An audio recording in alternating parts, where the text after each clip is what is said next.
আমি জাহিলিয়াতের গাথা বলে পেশ করছিলাম।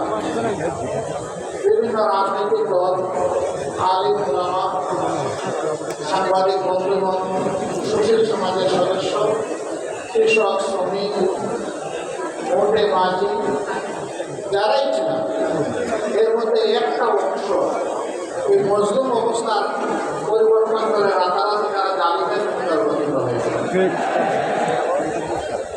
যে সমস্ত উপকর্ম করে আওয়ামী লীগ দীর্ঘ সময় জাতিকে কষ্ট দিয়েছে, একই অপকর্ম এই পুরা সরকারি সময় থেকে শুরু করে।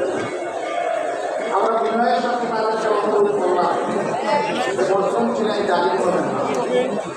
মজলুমের কষ্ট তো বোঝার কথা, এখন মানুষকে কষ্ট দিচ্ছেন কেন?